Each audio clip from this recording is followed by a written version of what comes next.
자, 이제 우리가 우리 민족의 5,000년은 거의 다 스킵하고 지금 근대로 넘어왔습니다. 예, 넘어와서 제가 뭘 볼 거냐면 이제 이걸 좀 보려고 합니다. 대한민국 1948년도 이스라엘에 생겼던 그 해에 대한민국도 생겼습니다. 자, 그래서 여기 보시면 1948년 대한민국에 세워질 때 만들었던 헌법입니다. 여러분, 헌법이 왜 중요하냐면요, 이런 겁니다. 제가 이번 기회에 나눌 기회가 없었지만 하나님 나라가 이 땅 가운데 임하게 하는 것이 주기도문에 들어 있습니다. 그죠? 하나님 나라가 임하는 거예요. 그리고 이 세상 나라들이 하나님 나라로 변한다고 요한계시록이 얘기하고 있습니다. 자, 이게 어떻게 되느냐? 과정 가운데 지난 역사 동안 흔히 소위 정치 이념이라고 얘기하는 그런 체제들 있죠. 그것들로 만들어진 체제들, 그것들은 하나님의 나라의 부분적인 파편들을 가지고 있어요. 그 진리들을. 그래서 이것들을 만들어 가는데, 여러분, 우리는 지금 법치주의라고 하는 그런 국가를 안에 살고 있습니다. 법치주의. 법이 다스린다는 거예요. 그 뿌리가 어디로 가냐면 하나님의 말씀으로 갑니다. 말씀으로 모든 걸 다스리는 것처럼 이 율법과 이 법이, 하나님의 법이 이 모든 걸 다스리는 것처럼 법에 의해 다스림을 받는 것, 이 출처와 뿌리는 하나님의 나라에 대한 아주 부분적인 파편들이 점점점 나오면서 발전되고 있는 과정 가운데 우리가 지금 있습니다. 그래서 이 땅에 있는 교회는요, 이 땅의 교회가 뭐를 추구하고 뭐를 행하는 교회입니까? 하나님의 말씀을 따라서 하나님의 말씀을 이 땅 가운데 실행하는 게 바로 교회이죠. 그래서 말씀이 기준입니다. 그리고 교회가 잘못되면 하나님이 사람들을 보내서 말씀을 기준으로 돌아오라고 얘기해 주십니다. 말씀이 기준이에요. 마찬가지로 이 땅의 정부라고 하는 것은, 이 정상적인 정부라면 헌법 있죠. 하나님 말씀 대신 헌법, 하나님 나라의 모조품이다 보니까 헌법을 기반으로 정부는 헌법을 추구하고 헌법을 따라서 시행하는 게 바로 정부입니다. 정부를 비판하고 뭐라 그러고 싶으면 뭘 기준으로 해야 돼요? 헌법으로. 근데 헌법 자체가 잘못되면 큰일 나죠. 그죠? 헌법이라는 게 그만큼 나라의 최종 권위를 갖고 있고, 일반적인 나라라면 이슬람 국가 이런 거 말고 일반적인 어떤 자유주의 국가라고 하는 그런 곳들에는 헌법이 최종 권위를 갖고 있는 게 당연한 겁니다. 그래서 헌법 가지고 그렇게 싸우고 난리를 치는 게 이게 최종 권위라서 이거 위에는 뭐가 없어서 다 헌법 가지고 요즘에도 무슨 촛불 들고 나오면서 헌법 뭐 몇 조에 무슨 국민이 막 이런 얘기 들어보셨죠? 헌법 얘기하는 거예요. 해석도 막 이상하긴 하지만. 자, 그래서 헌법이 또 이 나라라는 게 사실은 대한민국이 뭐냐라고 얘기했을 때 나라를 규정할 때 헌법이 설명을 해줘요. 이게 무슨 나라인지. 그 나라의 정체성 그 자체입니다. 그래서 이 헌법 전문은 말로써 대한민국이 어떤 나라인지가 표현되는 내용이 바로 헌법 전문입니다. 여기 보면 이렇게 돼 있어요. 우리들 대한민국은 3.1운동으로 대한민국을 건립하여 세계에 선포한 위대한 독립정신을 계승하여 만든 민주독립국가. 자, 이해가 되세요? 이 무형적이면 무형적이라고 할 수 있는 이 대한민국 나라를 설명하면 뭐냐? 이 나라는 3.1운동으로 대한민국을 건립하고 선포했던 그 독립정신으로 만들어진 나라다. 이게 바로 대한민국입니다. 이게 1948년 나라가 생길 때 제정했던 첫 번째 우리 헌법입니다. 여러분, 이게 지금 한 10차례 정도 개정이 돼갔고요. 1987년도까지 개정이 돼서 쓰고 있는데 지금 요즘 우리 쓰는 헌법입니다. 대한민국은 3.1운동으로 건립한 대한민국 임시정부의 법통과 불의한 건 4.19 민주정신을 계승하고, 자, 4.19가 추가되어 있긴 하지만 결국에는 뭐예요? 3.1운동과 대한민국 임시정부의 법통을 이어가는 국가, 이게 바로 대한민국이죠. 저와 여러분은 이 대한민국의 국적을 갖고 하나님이 태어나게 하셨습니다. 자, 그래서 우리가 하나씩 좀 보려고 하는데요. 여러분, 일본부터 한번 볼게요. 이웃 국가들과 같이. 일본은 아시겠지만 여러 도요토미 히데요시, 뭐 여러분 도쿠가와 이에야스, 뭐 이런 분들 들어보셨죠? 오다 노부나가 이런 양반들. 자, 이분들끼리 깊게 안 돼. 오다 노부나가부터 얘기할게요. 자, 일본은 여러 이 군주들이 이렇게 있었습니다. 다이묘라 그래요. 대명, 다이묘. 이 사람들 휘하에 있는 게 거의 이게 나라였습니다. 지역별로. 근데 이 사람들이 이 일본이 그렇게 각각 흩어져 있던 이것들이 어떻게 막 춘추 전국시대처럼 막 싸우고 막 이래갖고 도요토미 히데요시 있죠? 풍신수길 임진왜란 일으킨 이 아저씨가 오다 노부나가 사람 밑에 있는 사람인데 이 일본을 딱 잡아갖고 약간 정신이 나갔나 봐요. 잡을 때쯤에 헷가닥 하셔갖고 조선 명나라 쳐들어가야 된다고. 조선 먼저 밟고 가자 그래서 막 사람들이 말리는데도 끝까지 가겠다고 난리 쳐갖고 간 거예요. 그게 임진왜란이에요. 자, 임진왜란이 났는데 그 사이에 이 일본 내부적으로 동군 서군으로 크게 나뉩니다. 이 임진왜란 계기로. 왜 미친 짓을 했냐 이거예요. 도쿠가와 이에야스한테. 그리고 도요토미 히데요시한테. 그래서 동군 서군 나눠서 그쪽에 동군 쪽에 이제 우두머리였던 도쿠가와 이에야스가 이거를 평정을 해서 일본이 우리가 잘한 대로 도쿠가와 막부 시대로 들어갑니다. 그때는 엄청나게 폐쇄적이었어요. 일본 지역별로 여권처럼 이렇게 비자처럼 있어야지만 막 통행하고 그 각각의 지역들을 폐쇄적으로 거기에 있는 다이묘 수준의 이런 사람들이 도쿠가와 이에야스 막부 그 통치 휘하에 그 지역들을 다 담당하고 있던 지방자치같이 움직였던 때였어요. 근데 그때 일본 사람들이 엄청나게 존경하는 사카모토 료마라고 하는 이분도 특이하게 33살에 암살당하시는 엄청나게 존경하는 사카모토 료마라고 하는 사람이 튀어나와서 이 개혁을 쫙 젊은 나이에 일으키고 막 이런 이 각각 다른 다이묘들과 이런 지역들을 막 통합시키고 뭐를 준비하냐면 천황을 다시 모든 걸 통치하는 일본을 통치하는 천황으로 뭉쳐야 된다. 이거를 주장하고 길을 닦아놓고 암살당하고 죽어요. 이게 일본 사람들이 어마어마하게 존경하는 사카모토 료마의 생애이자 업적입니다. 일본 사람들에게는. 이걸 받아서 이토 히로부미 이런 사람들 있죠? 사카모토 료마의 제자 이런 사람들이에요. 이런 분들이 이제 사카모토 료마는 폐쇄적이었던 일본을 개방해야 된다. 막 미국 배 큰 거 하나 보고는 거기 충격받아갖고 이제 개혁해야 된다 이래갖고 나가사키건 어디건 해서 개혁되는 것들을 다 이끌어가서 일본을 개혁을 시키면서 천황을 왕으로 받드는 근대 국가를 만들자 이렇게 준비하고 죽었는데 이게 뭐로 발전되냐면 메이지 유신, 명치 유신이죠. 메이지 유신으로 발전이 됩니다. 이 얘기를 왜 말씀드리냐? 이 메이지 유신에서 나왔던 이 체제가 우리 식민지 때 이 체제에 우리가 식민지를 당한 거예요. 근데 문제가 뭐냐면 원래 천황은 그냥 상징적으로만 존재했었는데 천황에게 권력을 다 밀어주고 거기에 다 들어가려고 하는 그 사카모토 료마의 계획에 의해서 천황의 권위를 실어줘야 됩니다. 이들이 권위를 실어줄 때 어떻게 실어주냐? 근대 국가로 개조를 하면서 일본을 헌법을 대일본 제국 헌법이라고 딱 만드는데 거기에 천황을 이렇게 자 천황에 대한 조항 1조 대일본 제국은 만세 일개의 천황이 이를 통치한다. 딱 박아놔요. 지도자는 천황. 대통령 이런 게 아니에요. 천황이에요. 그리고 황남 자손이 이를 계승한다. 그러니까 혈통으로만 천황만 간다 이거예요. 거기다가 뭐라고 돼 있냐면 이 천황은 신성하여서 침해하여서는 아니 된다. 무슨 뜻이냐? 헌법은 그 나라의 정체성이라고 말씀드렸죠. 헌법 자체에 천황이 하나님이라는 거예요. 사람의 육체를 입고 있는 천황이 신이다. 이 사카모토 료마의 천황을 세워서 권위를 주겠다는 이게 어떻게 되냐면 천황 숭배국가, 천황을 신으로 여기는 지금 북한이 김일성을 신으로 여기잖아요. 그런 신정국가로 만들어진 게 바로 그 당시 때 일본이었습니다. 근데 이런 정신적으로는 천황을 하나님으로 여기는 신정국가인데 문명이나 이런 것들은 개방을 해가지고 근대화가 됐어요. 뭐 군사나 뭐 이런 여러 가지 군사력이나 이런 것들 이게 일본이었습니다. 그래서 그 당시 때 우리 보시겠지만 조선 말기에 아까도 얘기했지만 우리가 뭐 뛰어난 적이 없어요. 정말 하나님의 은혜로 근근히 안 없어지고 살고 있는데 조선 말기에 청나라와 뭐 러시아 지네끼리 또 막 싸우고 그리고 러시아랑 일본이랑 와서 우리나라를 두고 막 싸운 거예요. 우리나라를 무대로. 뭐였냐면 세계의 서구 나라들이 막 돌아다니면서 이제 독립국가들 얘기하고 독립정신이 있냐 뭐 자기가 국가로서 자주권이 있냐 없는 애들은 그냥 식민지로 가져야 된다 이런 생각들로 막 이렇게 전 세계를 나누고 있었기 때문에 일본도 근대화가 되고 거기 껴서 뭐랬냐면은 러시아가 조선을 막 먹을 것 같으니까 일본이 끼어들어갖고 안 된다고. 일본이랑 막 영국이랑 미국에다 허가를 받아요. 나 밀어주라.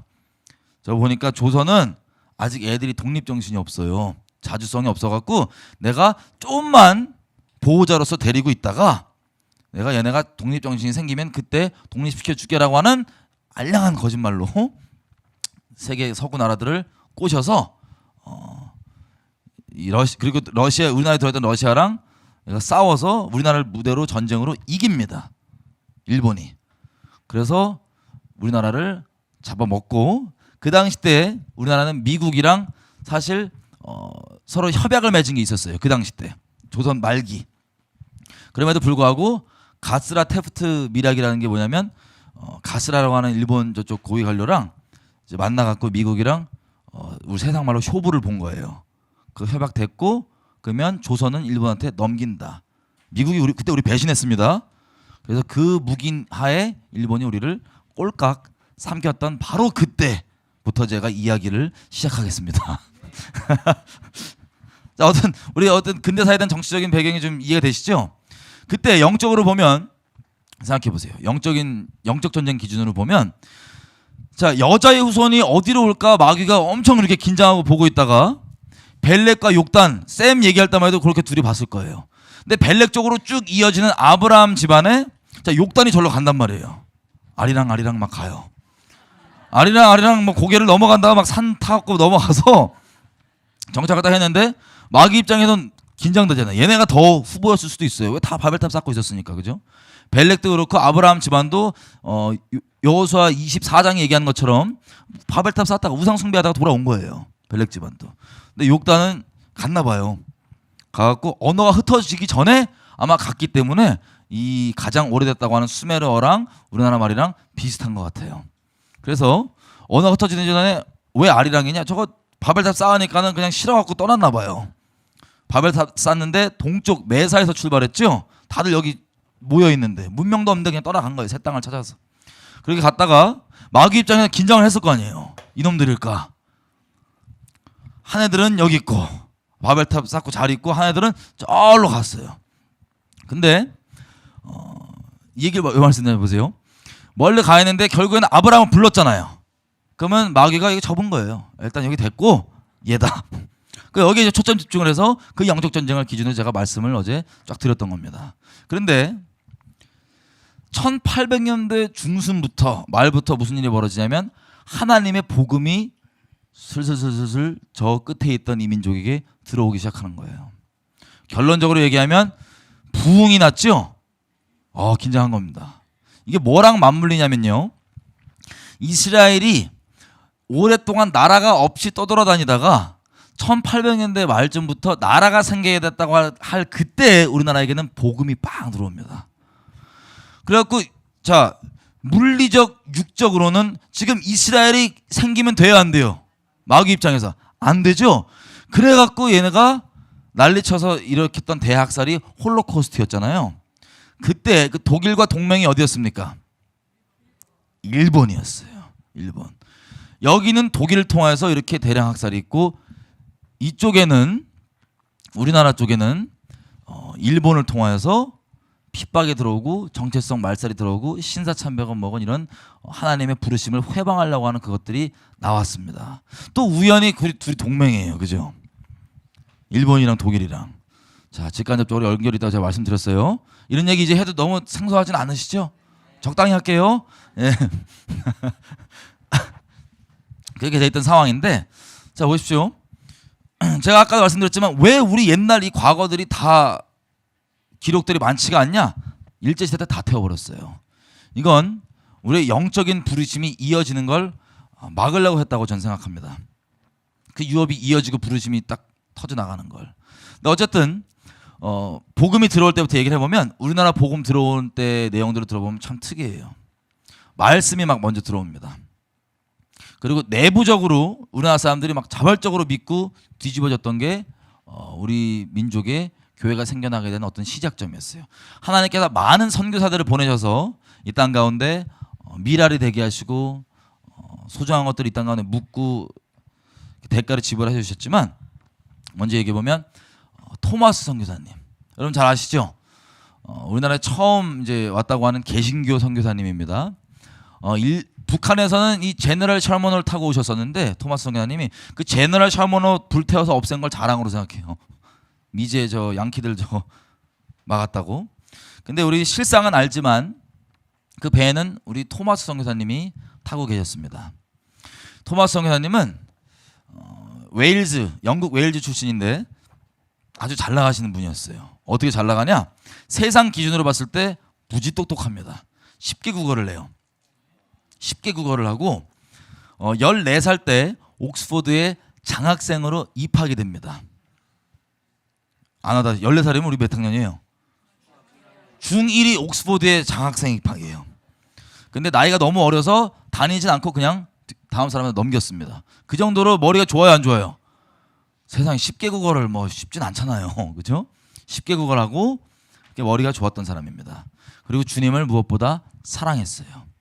그래서 중국에 있는 선교사님들이 가끔 영국에 와서 집회라고 이럴 때 참석을 해서 성령께서 주시는 마음을 받고 나도 하나님의 마음을 따라서 저 이방 땅, 저 중국 땅에 선교사로 나가서 삶을 드려야겠다라고 어렸을 때부터 마음을 품고 계시다가 청년이 돼서 결혼을 합니다.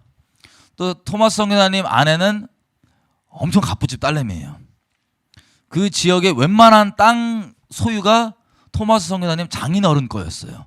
저 땅 어디 거냐 그러면 토마스네 집, 저 땅 어디 거냐면 저쪽 집. 이래서 장래가 보장되어 있는, 재산으로만 따지면 그 얼마나 가쁜데, 거기 웨일즈에 안 그래도 기독교 잘 나가고 있는데 그렇게 똑똑하고 아내 집안이 어마어마하게 부자고 그러면 거기서 목회했으면 잘 나가요, 안 나가요? 잘 나갔겠죠. 근데 어렸을 때부터 주님께서 주신 그 마음 버리지 않고 둘이서 결혼한 다음에 바로 결혼하자마자 중국 상하이로 떠납니다. 한 5개월 정도 배 타고 쫙 와갖고 상하이에 도착을 하는데 상하이가 너무 열악한 거예요.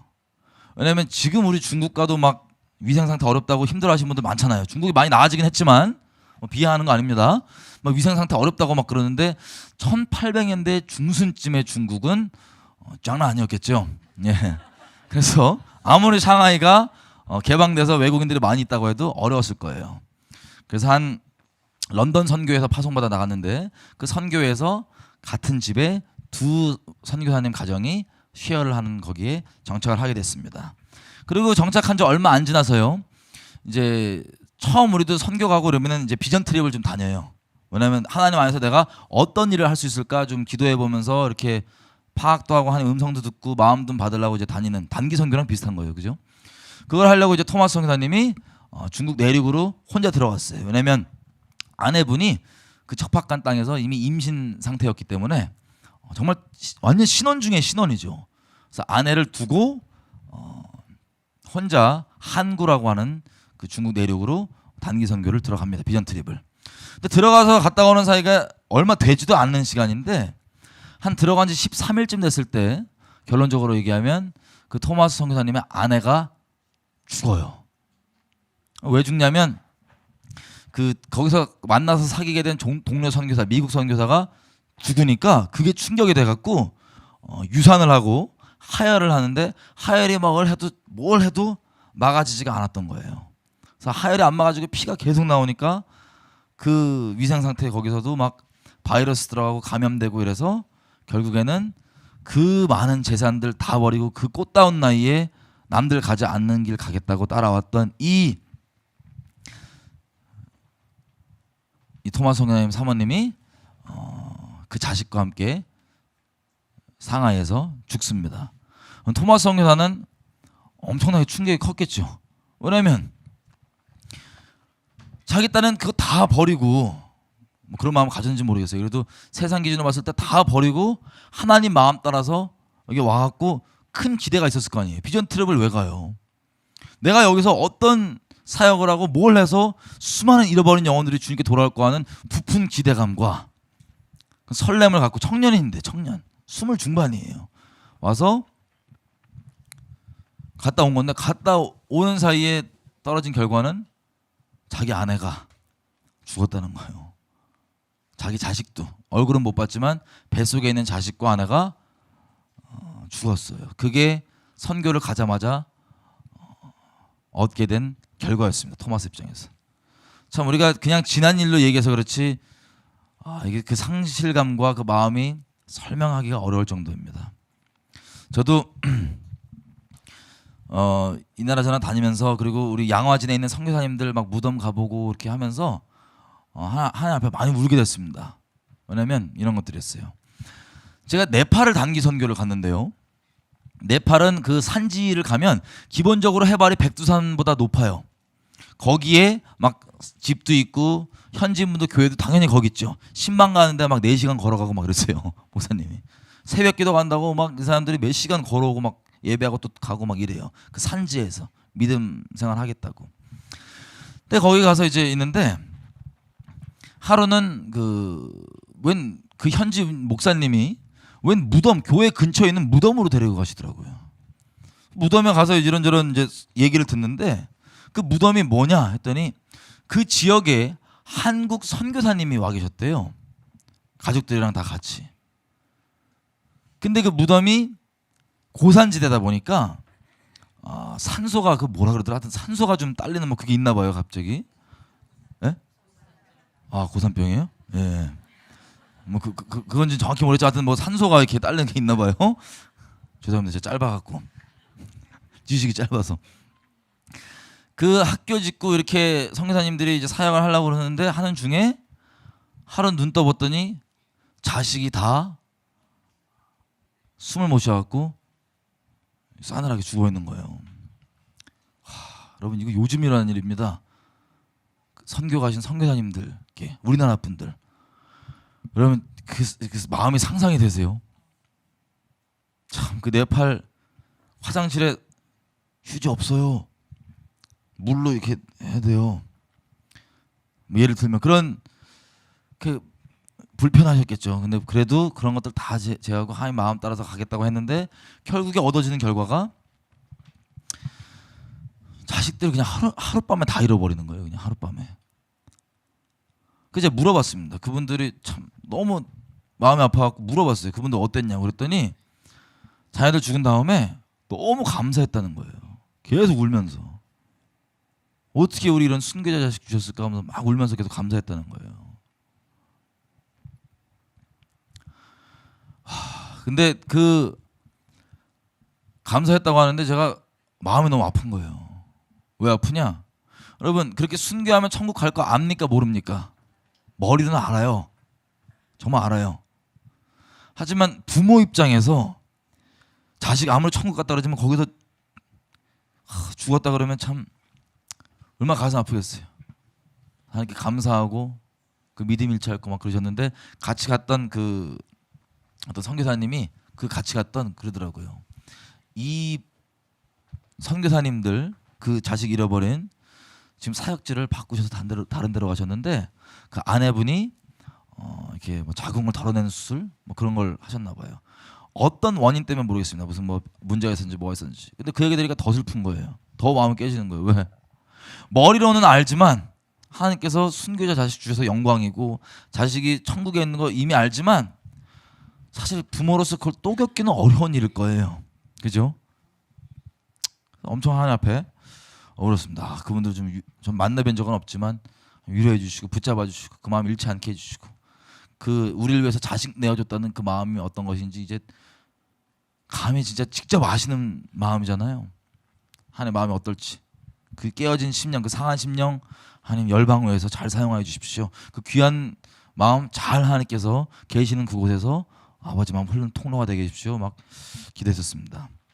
양화진 이런 데 가도요. 우리 초기에 왔던 선교사님들 보면 참 여러분 아펜젤러 선교사님 아시죠? 감리교 배제학당 세우셨던 이분이 가족들이랑 다 왔어요.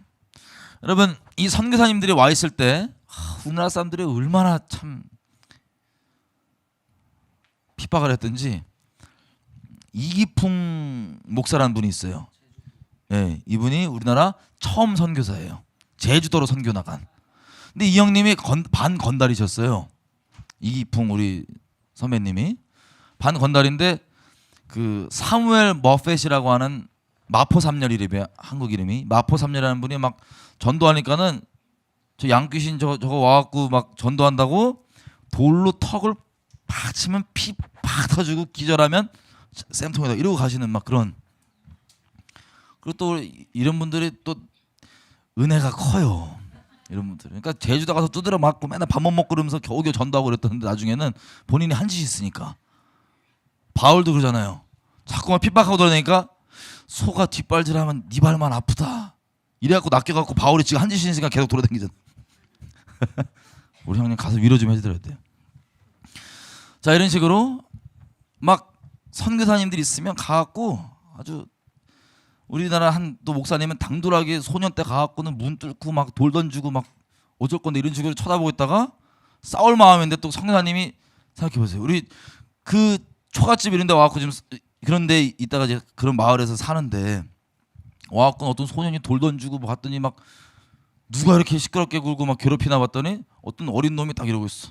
얘도 갑자기 싸우겠다고 막 양귀신이랑 서양 귀신 양귀자들이랑 싸우겠다고 이렇게 버티고 있는데 이 선교사님이 나와갖고 그냥 안아주는 거예요. 안아주고 막 축복해주고 막 이러니까 얘가 충격받아갖고 목사 되고 고생 쎄빠지게 하고 이런 우리 핍박하는 것들은 아주 사랑해 주세요. 핍박을 세게 하면 세게 할수록 그 앞날이 보여요. 너는 은혜를 많은 은혜의 통로가 되겠구나. 그분들에게 이제 심심한 위로를 표시해 주셔야 돼요. 괜찮아. 너 큰일 날 거야 이제. 자, 이랬던 우리 이 선교사님들, 그분들이 와셔서 이 땅에서는 우리 민족한테 그런 취급받죠. 돌담질 당하죠. 밤에 기도하고 뭐하면 문지방 와갖고 뭐하고 있나 뚫어서 막 보고 막. 여러분 아펜젤러 집안만 얘기를 해보면 아펜젤러 집안이 왔단 말이에요. 선교를. 그 미국에서 그 당시 때 조선 기록 보면 장난 아니에요. 막 그 위생 상태와 막 길바닥에 그냥 지나가는데 요강에 이걸 확 던져고 길바닥에 그냥 막 이걸 막 걸어다녀. 그냥 이게 그냥 서울만 해도 그래요. 서울만 해도. 그 냄새와 그 강력한 그 위생 상태와 그 막 버글버글 막 그들에게 와갖고 사역을 하는데 우리가 아펜젤러 선교사님 자녀라고 생각해봐요. 그 아들 딸이 있었는데 얼마나 황당했겠어요. 와갖고 이러고 있는데 우리 부모님들은 뭐예요? 밤이건 어디건 이 민족 어떻게 해달라고 막 울면서 기도하고 그러는데 이것들은 와갖고 돌 던지지 막 이렇게 하지. 그러면 자녀 입장에서 이게 이해가 되겠어요? 안 되겠어요? 그리스도의 마음이 안 되죠. 그러다가 아펜젤러 선교사님께서 성경 이제 그 번역 관련해서 미팅 하시려고 배 타고 저쪽 목포 쪽에 내려가시다가 그 배에 있던 여고생이죠. 조선 땅의 여고생. 여러분 선교사 준비하려면 준비 쉬워요, 어려워요? 엄청나게 준비하잖아요. 훈련 받고 뭐하고 막 뭐 배우고 뭐하고. 그렇게 해서 이제 가족들은 안식년이래 가지고 미국에 가 있었어요. 아펜젤러 선교사님이 배 타고 가다가 배가 사고가 나갖고 여고생이 떨어지니까 아펜젤러 여고생 뛰어들어갖고 그 여고생 구하고 본인은 죽으신 거예요. 여러분 이 소식을 들은 본국에 있는 그 아펜젤러 선교사님의 자녀들 생각해 보세요. 하나님께 원망 생길까요? 안 생길까요? 당장.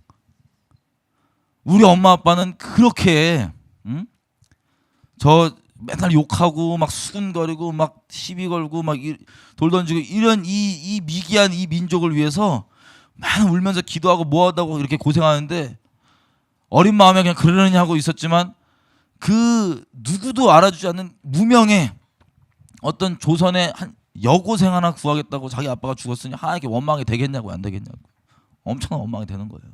그래서 방황을 합니다. 100번 충분히 방황을 합니다. 하나님 앞에 신앙적 방황이었겠죠. 방황을 하다가 결론이 뭐냐? 감사하게도요. 그 아펜젤러 자녀 둘에게 하나님께서 자기 부모에게 어떤 마음을 심으셨는지를 부어주시는 거예요. 그래서 그 두 자녀도 이 땅에서 선교사로 헌신을 해줍니다. 여러분 이런 식으로 선교를 와서 워낙 열악하니까는 애가 자기 자녀 풍토병 때문에 죽어서 묻어주고 자기 남편 저 평양에서 막 전쟁 나고 그러니까 거기 가서 도와주고 그러다가 조선 사람들은 다 피난 가려고 난리인데 도와주려고 가서 이렇게 하다가 병 걸려서 죽고 아내 죽고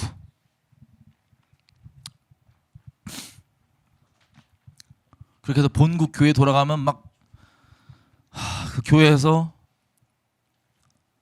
그 교회가 이제 미국 교회들 옛날 교회들 보면은 대형 교회 개념보다는 이렇게 동네 교회들 있죠. 이렇게 어렸을 때부터 서로 다 아는 가족들끼리. 그래서 우리 청년 귀하게 자란 청년 기도하고 파송해 줘갖고 보내놓고 그 가보지도 않았던 조선이라는 나라 품고 기도하고 했던 그 수많은 크고 작은 교회들. 거기에 한 선교사님은 남편이 죽었는데 애를 데리고 그 교회 간 거예요. 남편 교회였으니까. 가니까 교인들이 다 울음바다가 돼요.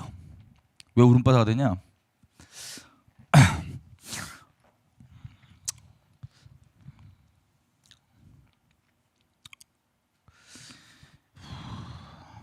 죄송합니다.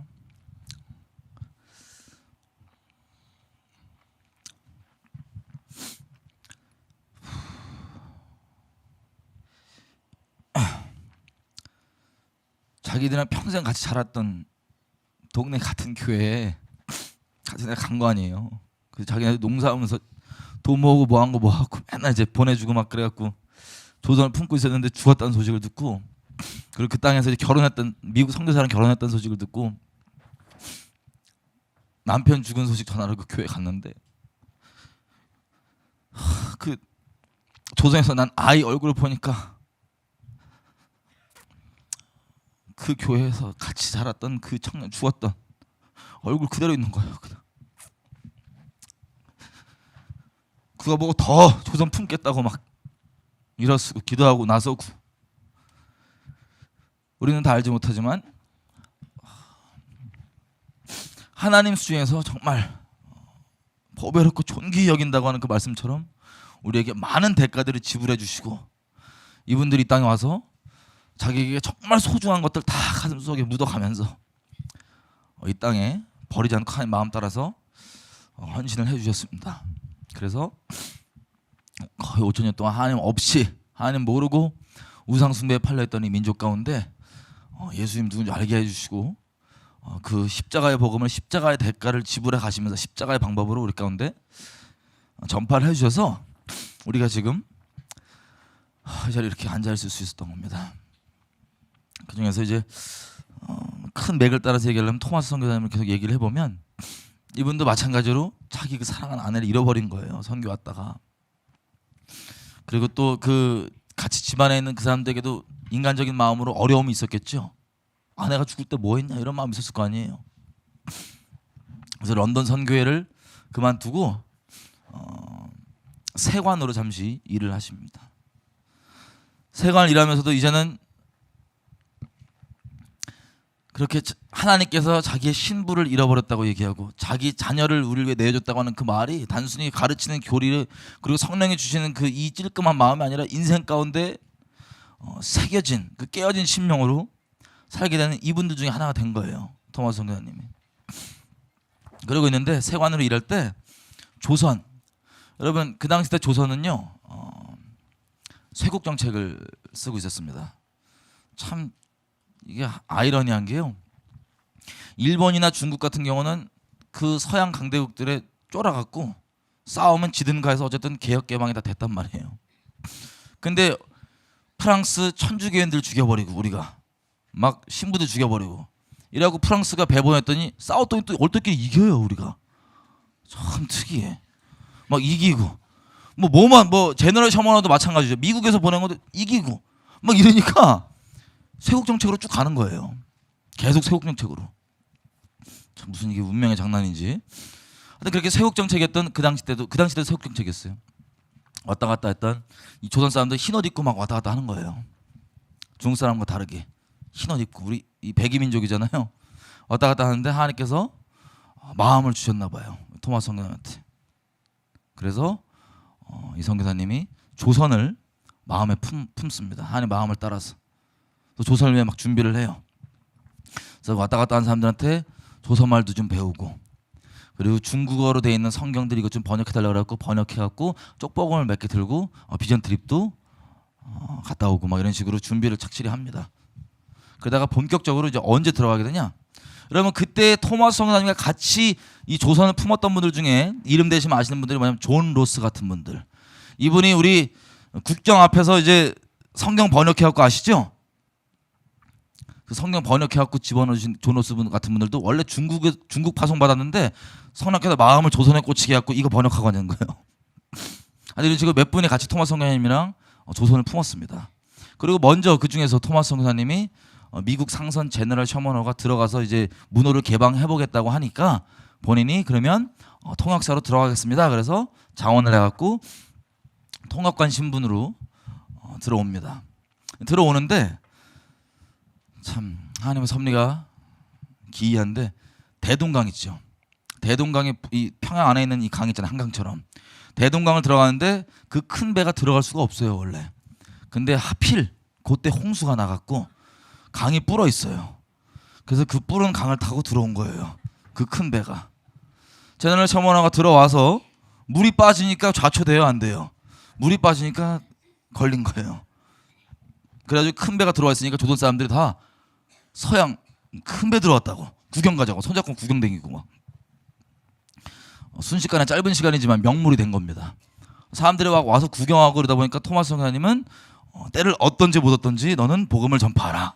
우리 사명이죠. 그래서 온 사람들한테 준비한 이 쪽복음 주고 짧은 말로 야소미드소 하면서 계속 이렇게 전도를 했던 거예요. 그렇게 하면서 쪽복음 전하고 있을 동안엔 조선 관군과는 텐션이 심했습니다. 그래서 미국 형님들이 다 예수 믿는 건 아니니까 또 조선 사람 누구 또 납치해갖고 막 인질극 벌여가서 별꼴이 다 있었나 봐요. 그러다가 결국에 결전의 날 조선 관군이 이제 배에 불 지르고 거기 타는 사람 다 죽일 그때 토마스 선교사님도 대동강변에서 변변한 큰 선교, 큰 사역 못 해보고 그냥 피 뿌리고 죽었었습니다.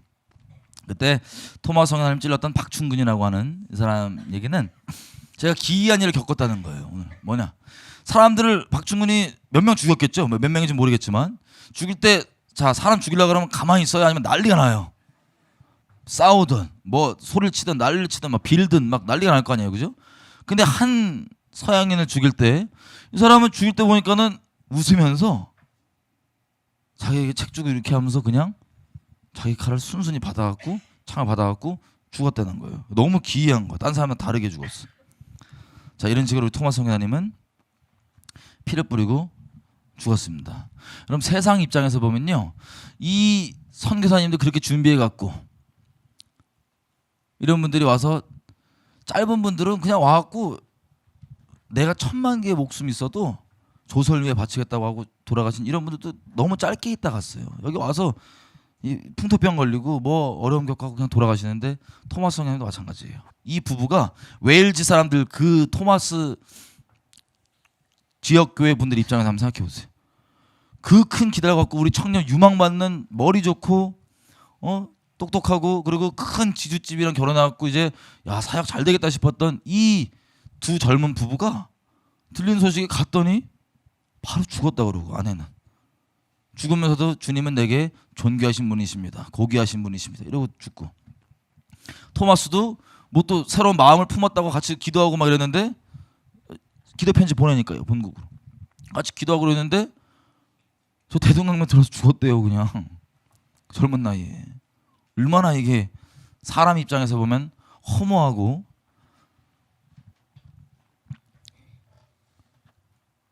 정말 무의미해 보이는 죽음입니까?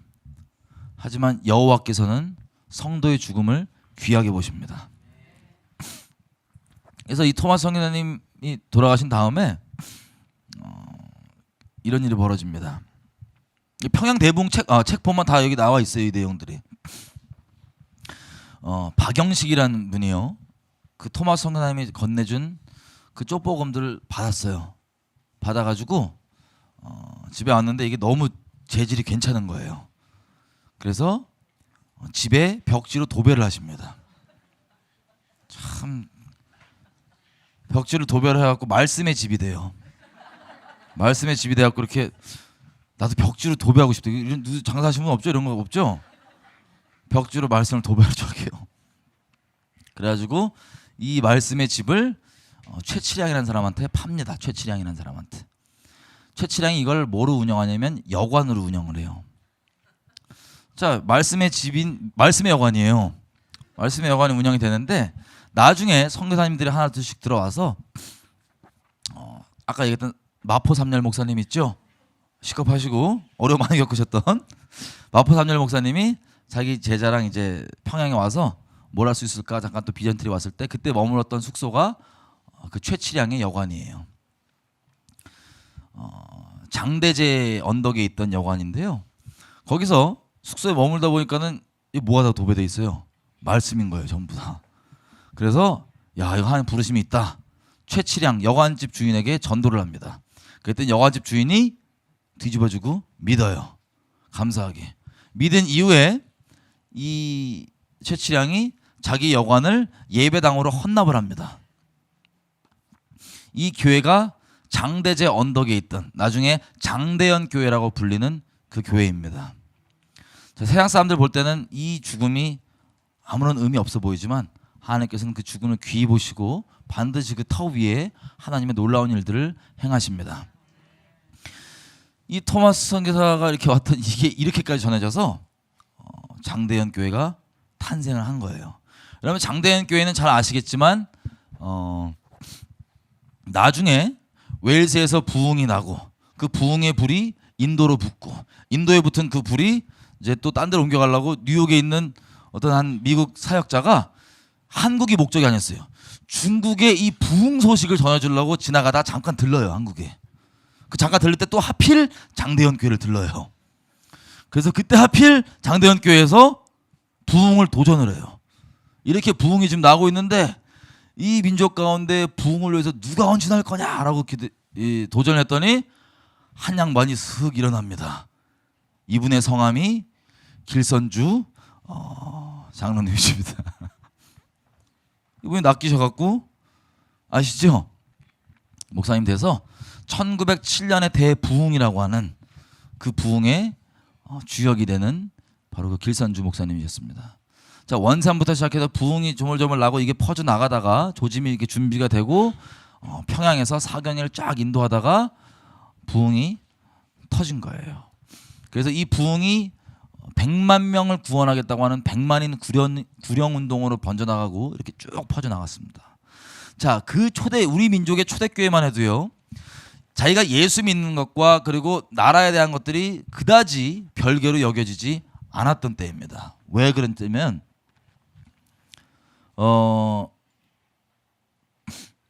이게 왜 그러냐면요. 여러분 아시는 대로 이승만 이분이 머리가 아주 비상하신 분입니다. 또 보니까. 그래서 이분이 원래 예수 믿고 이런 게 아니고 배제학당이 세워졌을 때도 싫은데 친구가 자꾸 꼬셔갖고 그럼 서양에서 뭐 배워 써먹을 게 있나 싶어갖고 자꾸 꼬셔갖고 아멘해서 가요. 예수 믿어서가 아니고. 배제학당에서 뭘 배우냐면 자유민주주의를 배우고 막 애들끼리 토론하고 하는 이런 문화를 막 배우는 거예요. 그리고 언론에 대한 개념도 들어가서 최초로 막 신문을 만듭니다. 신문을 만들고 예수는 믿지 않았지만 자유민주주의에 꽂혀요.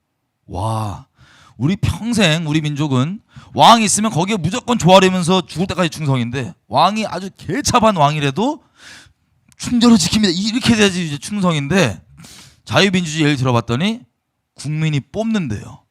그리고 지도자가 진짜 국민을 섬긴대요. 와, 이거 진짜 엄청난 거구나. 이걸로 가야겠다. 그리고 거기 꽂혀갖고 활동을 하시다가 이 아저씨가 빵에 들어가십니다. 그러니까 정치범이에요. 나라를 뒤집어 엎으려고 했던 역적이에요. 역적. 고종 입장에서. 정치범이 돼서 들어간 감옥이 한성 감옥입니다. 짧게 얘기하면 한성 감옥에서 그때만 해도 예수 안 믿었어요. 그냥 사형받고 이제 죽나 보다 이러고 있는데 꼭 코너에 몰래야 또 심령이 가난해져. 코너에 몰라고 어차피 죽으려고 이렇게 기다리고 있는데 선교사님들이 그 당시 때 외국 선교사님들이 고종이랑도 친하고 막 민비를 와서 일본 애들이 막 죽이고 쫄아갖고 고종이 막 러시아 쪽 대사관 들어가서 러시아 쪽에 숨겨달라 그러고 하여튼 뭐 그런 복잡한 때였어요. 이 대한민국 내에서 이 국제 정세가. 근데 선교사님들이 이 고종을 이제 잘 기도해주면서 보호해주고 먹을 게 와도 독 들었을까봐 선교사님들이 먼저 먹어보고 이렇게 건네주고 그럴 정도로 신임을 얻고 우리 선교사님들이 와서 사역 뭐 했냐면 고종 불침번 섰어요. 고종 방 앞에. 이상한 놈들 오나 안 오나. 왜냐면 미국 사람은 함부로 러시아건 일본이건 못 건드니까. 그래갖고 신임을 얻고 또 그 당시에 선교사님들 생각이 뭐냐면 이승만 이 인간이 예수 믿으면 이거 조선 복음화 되겠다 싶어하고 기도 제목 보내갖고 막 한참 기도할 때예요. 깜빡이 갔다 그러니까 이제 막 성경 넣어주고 막 이럴 거 아니에요, 그죠? 그래서 죽기 전에 성경 읽다가 드디어 예수님을 믿게 되는 거예요, 이승만이. 근데 이제 중요한 게 이 한성 감옥에는 이승만처럼 자기 목숨보다 나라를 더 위하겠다고 하는 아주 피 끓는 애국자들이 많았습니다. 근데 우리 처음 예수 믿으면 전도해요, 안 해요? 처음 예수 믿으면 막 돌아다니면서까지 막 전도할 판인데 빵에 갇힌 채로 예수를 믿었으니까 불같은 마음으로 전도했을까요, 안 했을까요? 간수부터 전도 다 해버려요. 쫙. 거기에서 정치범들이죠, 소위 나라를 위해 자기 목숨까지 바치겠다고 하는 이 정치범들이 갇혀있는 사람들도 다 예수를 믿고 한 40명 정도가 예수를 믿으면서 어떻게 믿게 됐냐면 이제 우리가 개혁하고 세울 나라는 예수 믿는 나라를 만들자, 여기 꽂혀버려요. 꽂혔어. 그래서 이승만이 감옥에 있으면서도 언론인이다 보니까 자꾸 이제 바깥으로 자기 이 사설 있죠, 우리 뭐 칼럼 이런 거, 우리 지금 따지면 그것들을 내보내는 거예요. 내보냈는데 내용을 보면 이런 식이에요. 1904년 8월에 쓴 겁니다. 그리고 신학 잡지에다가, 우리나라 최초 신학 잡지예요. 대한 교우들이 힘쓸 일. 내가 대한 교우들께 감히 한마디 질문하고자 하는데 우리 대한이 지금 무슨 처지에 있냐? 전쟁 마당에 있지 않냐? 우리는 당장 무사할 것만 편하게 여겨서 영원히 태평할 줄로 여기느냐? 충군 애국이 무엇인지, 세상을 건지는 것이 무엇인지도 모르고 다만 자기 몸뚱아리 하나, 자기 영혼 하나 구원하는 것만이 제일이라고 할진데 이건 결단코 예수님의 참된 근본 뜻을 알지 못한다 할 것이다. 슬프다.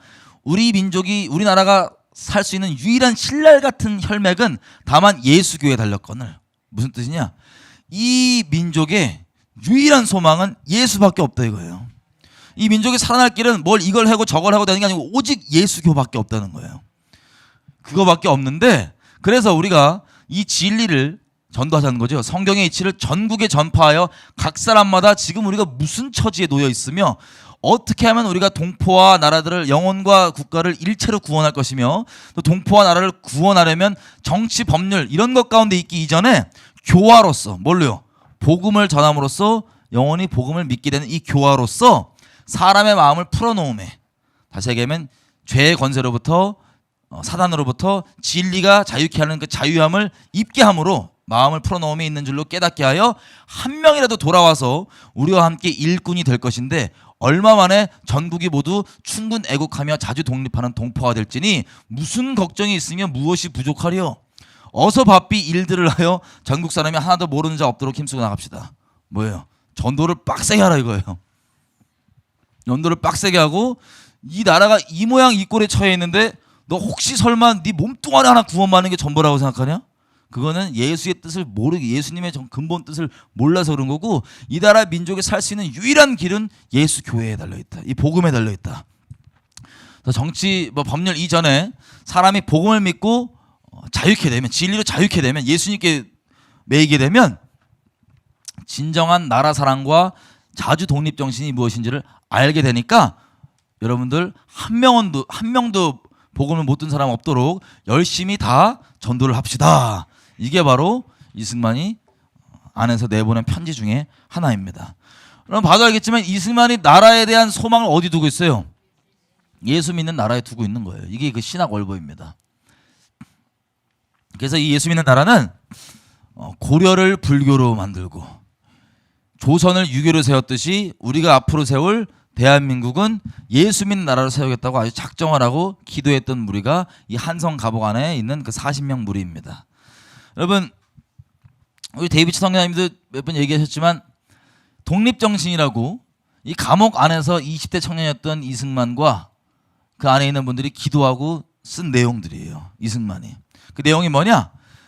처음부터 끝까지 어떻게 하면 우리가 자주 독립을 할 것인지에 대해서 지침을 쫙 내립니다. 자유 민주주의는 체제는 이렇게 하고 앞으로 우리는 상업을 이렇게 하고 저렇게 하고 막 내용을 다 씁니다. 현실적인 내용을. 근데 막판에는 이게 마지막 페이지예요. 마지막 페이지는 뭐라고 했냐? 자기 스스로 여지껏 썼던 내용을, 앞에 썼던 내용 전부를 다 부인해버려요. 뭐라고 부인하냐? 우리가 만약에 마음을 못 다스리고 재주만 키우면 이것은 호랑이 날개 달아주는 것처럼 이걸 세상을 해롭게 하는 해롭게 하게 된다. 세상에도 위험할 뿐 아니라 자기에게도 해로운 것이다. 차라리 배우지 않은 것만 못하다. 자, 마음의 수양에서 이 모든 것들이 먼저 시작되는데 마음을 바로잡지 못하도 무슨 다른 일을 할 수 있겠는가? 그러니까 기승전 전도예요. 기승전 복음이에요 지금. 그래서 앞에 다 얘기해 놓은 거 그거가 있어도 10년 가운데 자유케 함이 없으면 안 되는데 어떻게 자유케 하냐? 세계 문명국 사람들이 기독교를 사회 근본으로 삼고 있고 우리가 기독교를 근본으로 삼지 않고는 온 세계가 접촉해도 참된 이익 얻지 못하고 학문을 배워도 효력을 얻지 못하고 외교를 해도 돈독한 관계로 발전 못하고 나라의 주권을 소중히 여겨도 대등한 지위를 이루지 못하고 자유를 소중히 여겨도 자유의 한계를 몰라서 어려움에 직면할 것이다. 자유의 한계. 지금 우리 시대로 따지면 자유 핑계대면서 동성역이건 온갖 죄악들을 뭐 간음이건 뭐고 다 자유의 명분으로 죄에 대한 방종을 요구하고 당연한 듯이 얘기하잖아요. 그 염려를 이미 이때 얘기했다고요. 자유의 한계를 몰라서 자유를 그렇게 이상하게 써먹을 거다. 뭐가 없으면 복음을 알지 못하면 예수를 믿지 못하면 그래서 우리가 기독교를 모든 일의 근원으로 삼아서 최선을 다해야 할 것이다. 이해가 되세요? 이 이승만이 얘기했던 독립정신은 뭐냐면 예수를 믿어야지만 나온다는 거예요. 진짜 나라 사랑과 진짜 독립정신은 예수 믿고 죄에서 사단의 권세에서 노임을 받아야지만 나오는 게 바로 독립정신이다. 자, 이 내용을 얘기를 하고 그 감옥 안에 40명이서 같이 계속 해왔습니다. 이 사람들이 훗날에 독립운동과 기독교 건국의 주체 세력들이죠. 자, 여러분 잘 아시는 요 헤이그 특사 사건 아세요? 이준 열사가 나오고 하는 이 일, 이상설, 이동. 자, 이분들도 다 기독교인일까요, 아닐까요? 기독교인입니다. 여러분 인터넷에서 독립운동 연표 이런 거 쳐보세요. 그러면 몇 개 안 나와요. 독립운동 뭐뭐 했는지. 거기 대부분이 기독교인들이 한 거예요. 대부분들이. 이런 식으로 이것도 마찬가지고요. 그리고 이 내용들이 자, 이승만이 1905년에 고종의 특명을 받고 미국으로 특사로 갑니다. 뭐냐면 일본이 이렇게 삼키려고 하니까 우리를 도와주십시오라고 이제 외교관으로 나간 거예요. 그래서 감옥에서 풀려납니다. 가는데 그 사이에 조선은 망하죠. 그래서 망한 사이에 이승만은 학교를 나와요. 아이비리그. 박사까지 5년 만에 쫙 조지 워싱턴 대학에 그리고 프린스턴에 하버드에 쫙 졸업을 하고 박사가 돼서 어디로 돌아오냐? 한국에 있는 YMCA 있죠? YMCA로 돌아와서 거기서 부흥사로 활동을 합니다. 물론 이 미국에 있을 때도 미국 YMCA 이런 데서 강단에서 설교하고 막 그랬었어요. 그렇게 해갖고 이제 돌아왔는데 자, 이승만이 미국에 가 있는 동안에요. 감옥에 있던 그 동지들이 나와서 뭘 어떻게 활동을 했냐?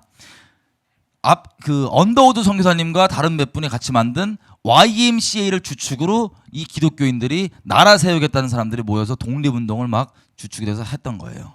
독립운동을 하는데 자, 이승만도 1910년쯤 돼서 YMCA로 와서 같이 여기 합류를 해갖고 같이 복음을 전하고 막 다닙니다.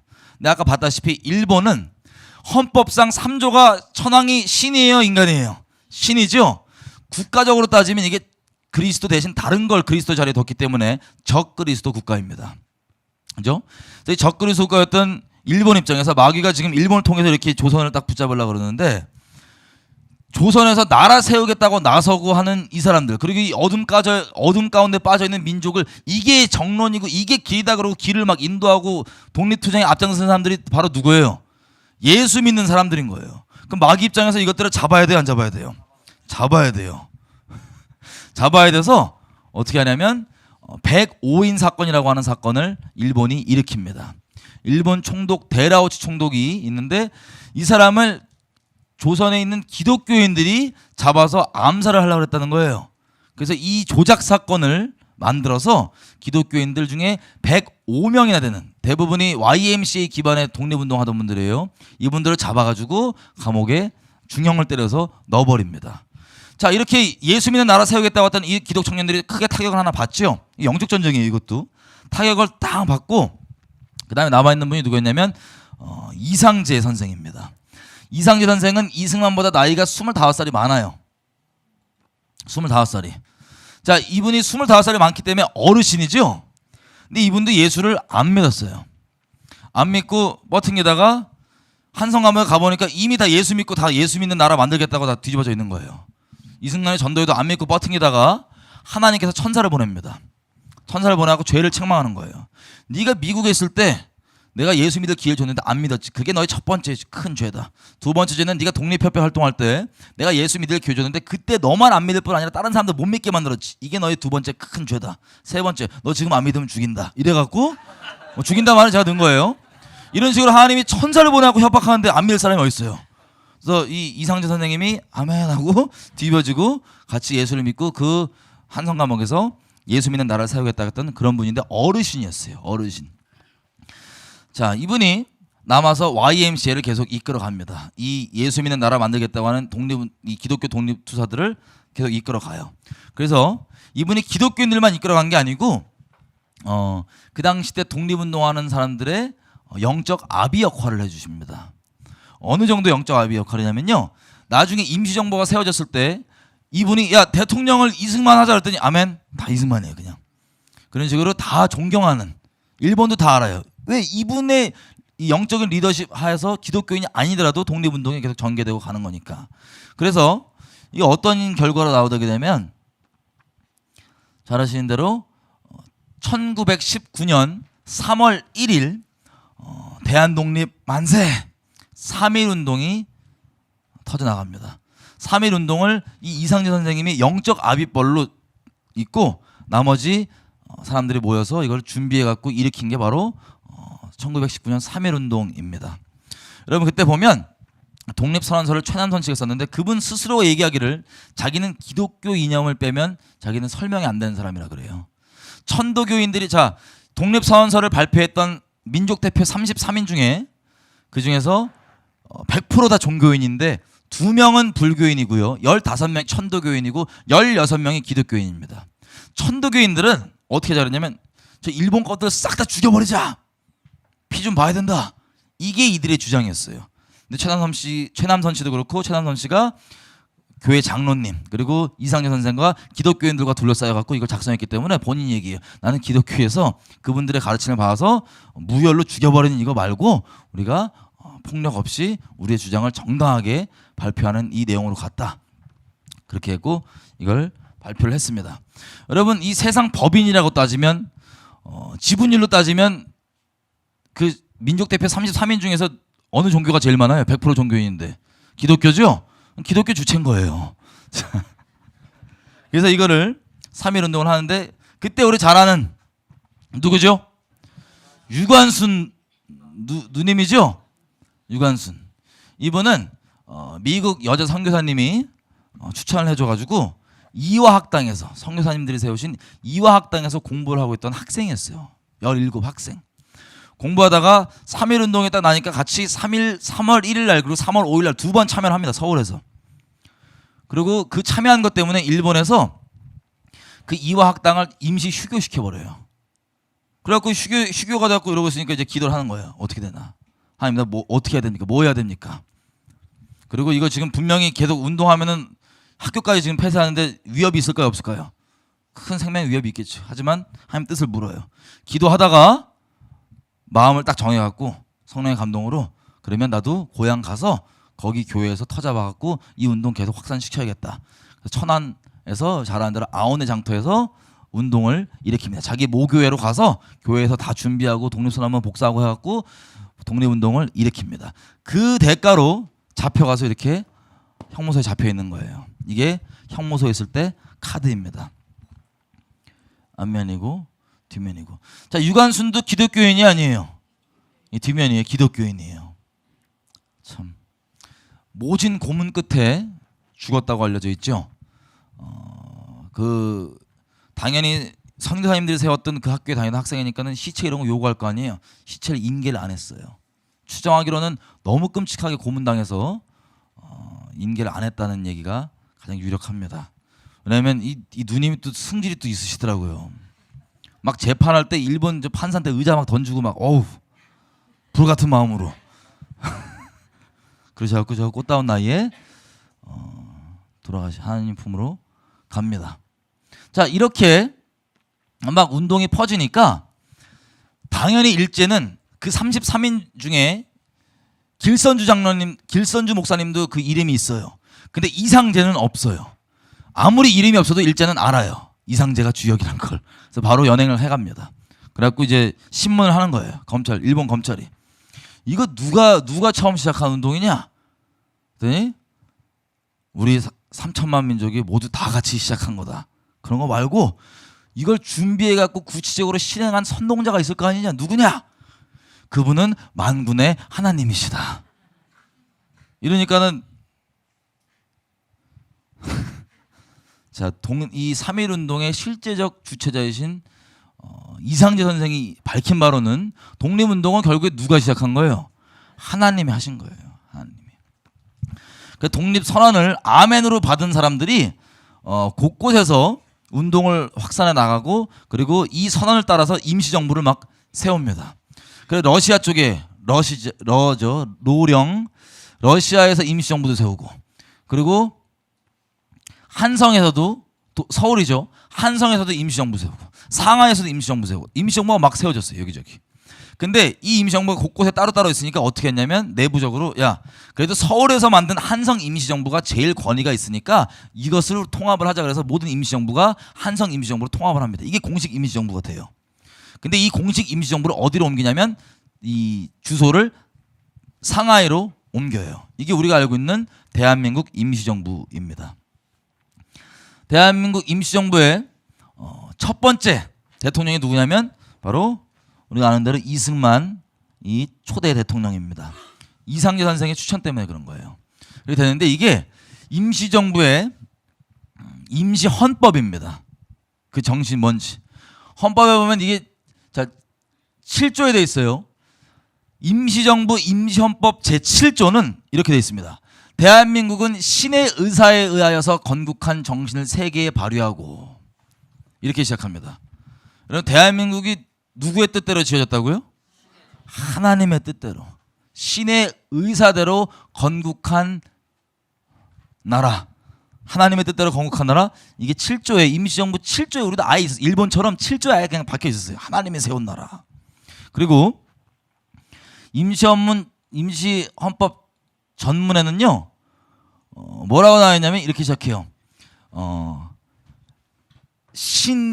신인일치로 협응하여 뭐냐 하나님과 우리 국민은 뜻을 같이하여서 한국민과 하나님은 뜻을 같이하여서 이 독립을 선언하노라로 시작 쭉 해서 끝에 부분에 가면 이 대한민국이라는 것은 하나님 나라 신의 나라 이게 임시헌법인데요. 신의 나라 건설의 귀한 기초이니라라고 정리하면서 헌법의 전문이 마무리됩니다.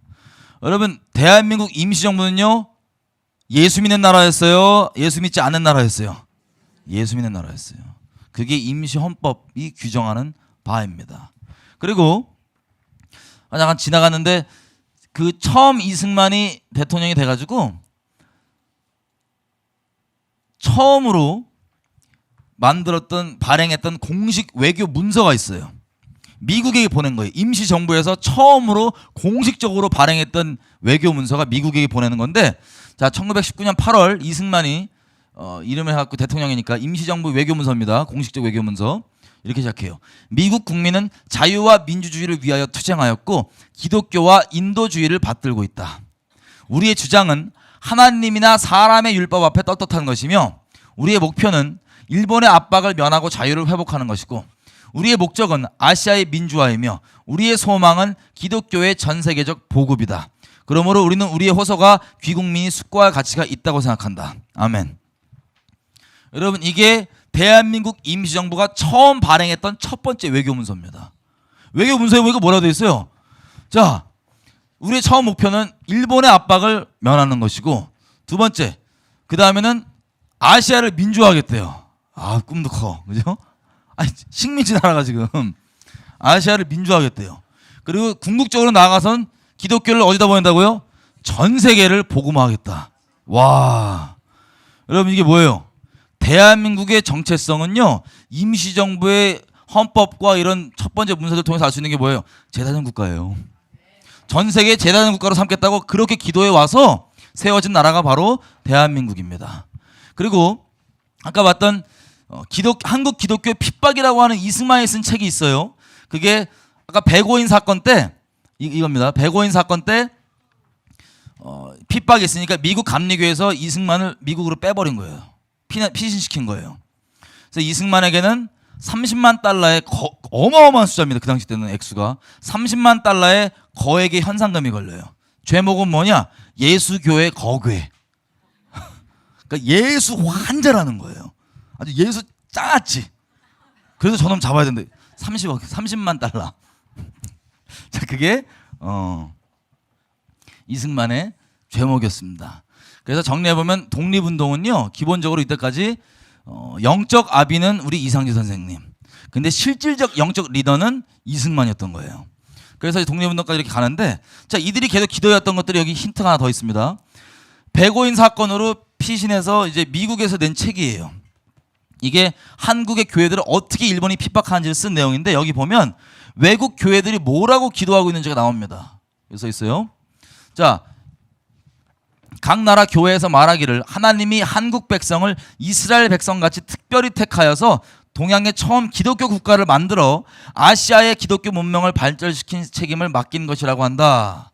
자, 그러므로 이때 한국 교회를 덮는 것이 후에 일본과 중국을 문명화시키는 기초가 된다고 하여서 각 교회에 속한 신문, 잡지 에는 한국 교회의 소식에 그칠 데가 없으며 교회 순례객들의 연설이나 보도에 한국 교회에 대해 칭찬하지 않은 것이 없을 정도이다. 이대로 얼마 동안만 계속하면 한국 백성의 장래 문명, 자유, 복락을 손꼽고 기다릴 수 있을 것 같다. 지금 뭐라고 얘기해요? 그 당시 때 전 세계 교회들이 우리나라에서 기도했던 기도 제목을 지금 여기 담고 있는 거예요. 대한민국이 무슨 나라처럼 세워진다고요? 동방의 이스라엘처럼 세워져서, 이스라엘처럼 하나님께서 택하셔서 이스라엘에서 또 이스라엘 같은 나라가 세워져서 이스라엘이 원래 해야 됐던 그 부르심 있죠?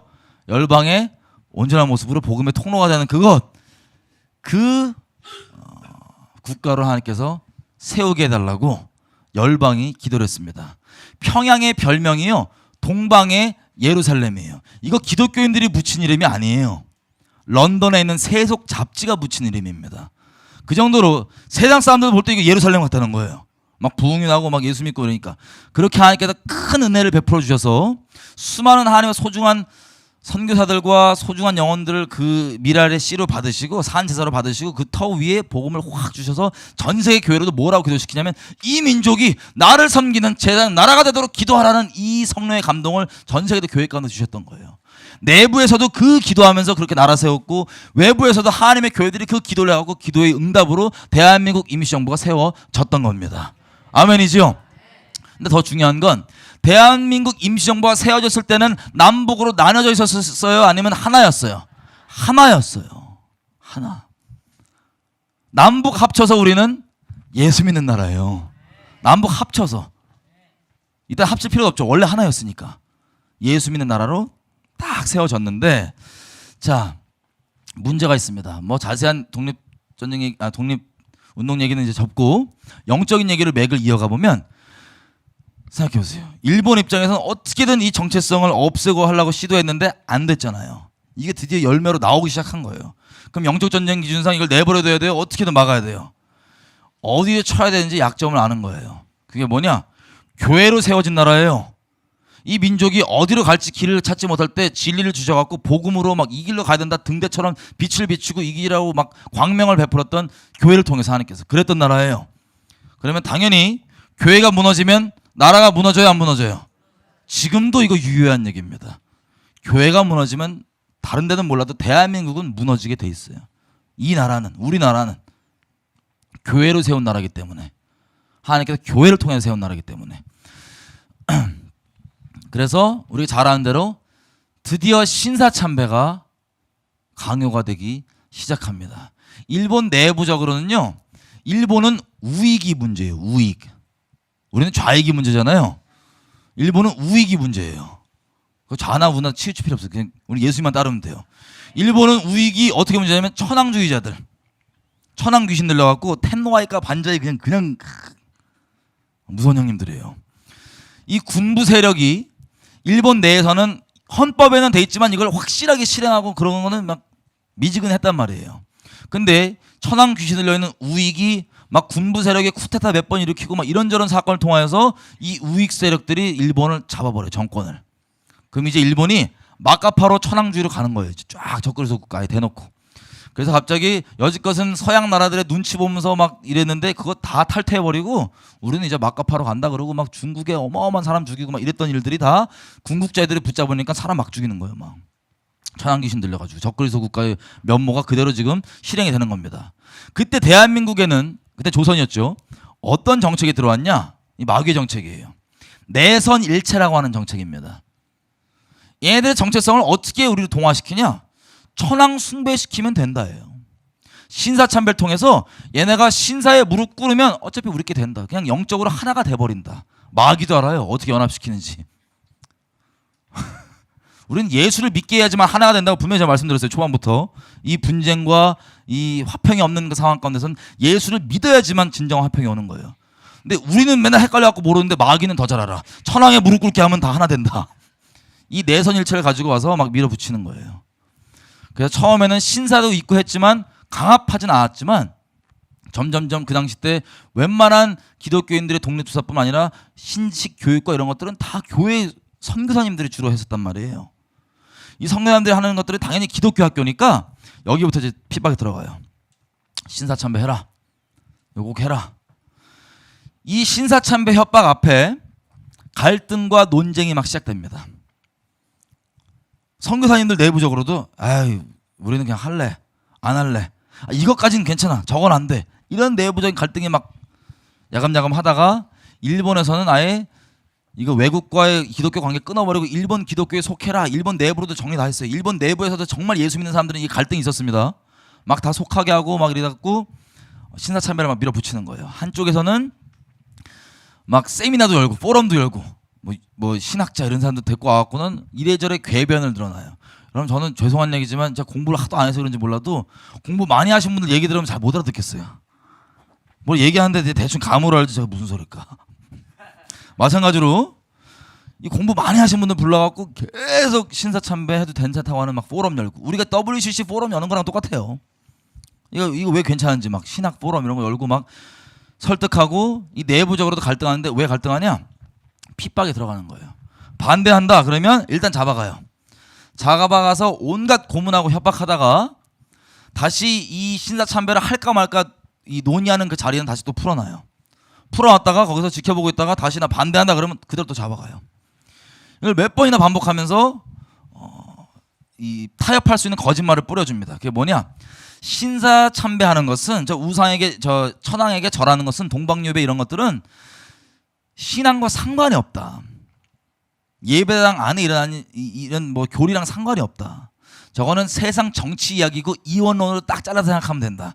저건 세상 정치 이야기고 신앙과 상관없으니까 해도 된다라고 계속 밀어붙이고 타협할 거짓말을 주고 핍박이 오니까 하나둘씩 타협을 하면서 신사참배를 결정을 하게 됩니다.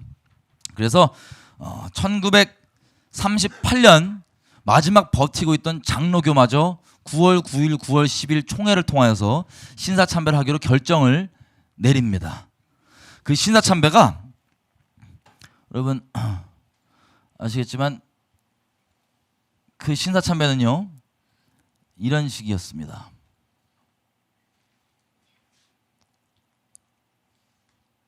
소리 좀 키워주세요.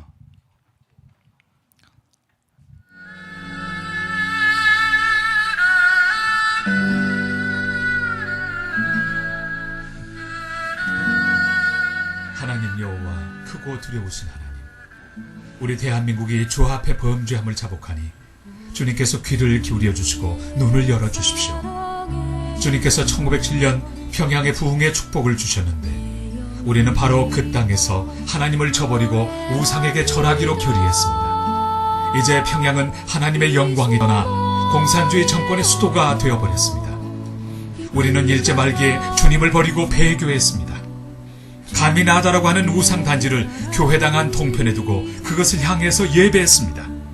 주일 예배 중에 12시 정오 사이렌 소리가 나면 동쪽을 향해 절을 하는 동방요배를 드려왔습니다.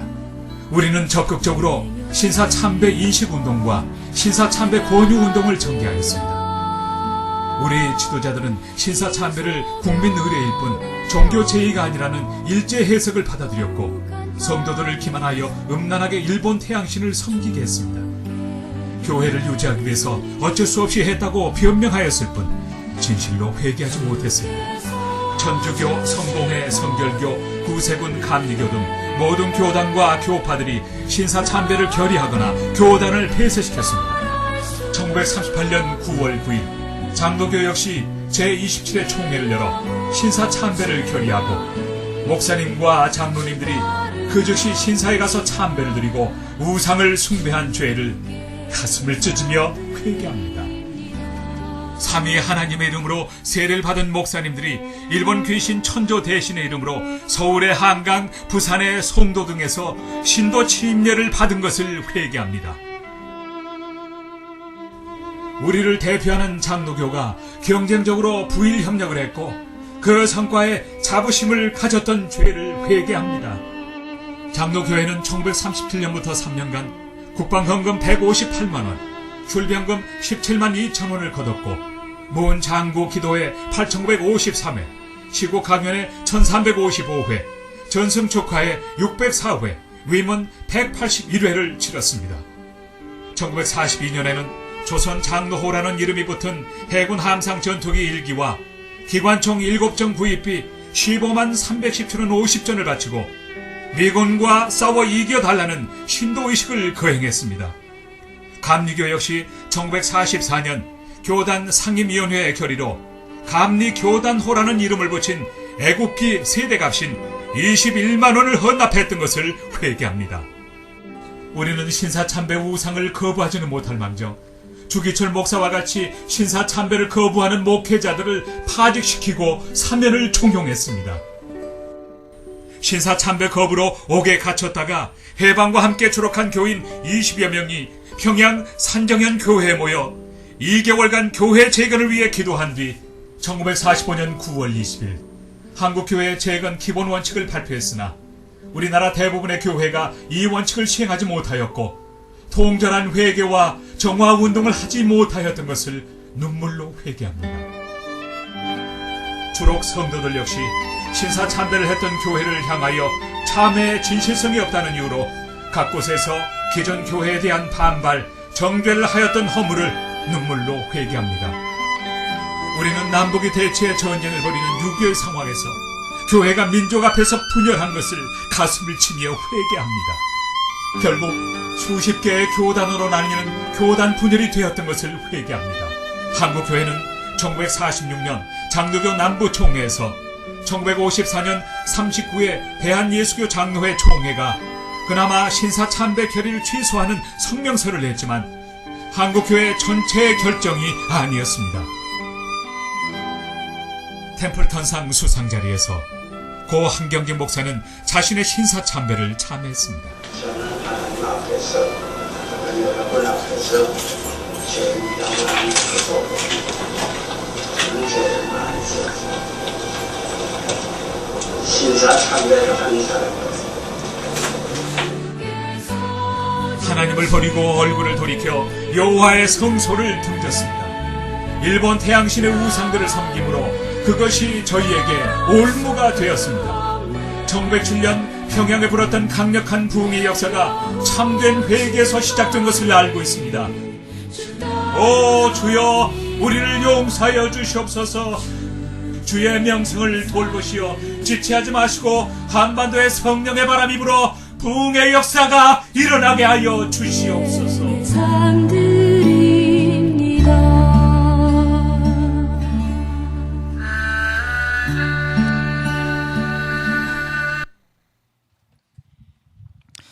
자, 하나님께서 자기에게 가장 소중한 것들을 우리에게 내어주셔서 그 미랄 삼으시고 옥합 깨뜨리시듯 깨뜨리셔갖고 다 그 안에 있는 것들을 소중한 거 쏟아 부으셔갖고 허비하듯이 우리에게 주셔서 이렇게 교회를 삼으셨는데, 그래서 그 교회를 통하여서 열방 교회를 기도하게 하시고 이 교회를 세우셔서 나라를 세우고 또 이렇게 독립운동하게 하고 이 어둠 가운데 있던 이 민족을 옳은 길로 인도하고 있던 이 교회가 어떻게 됐습니까?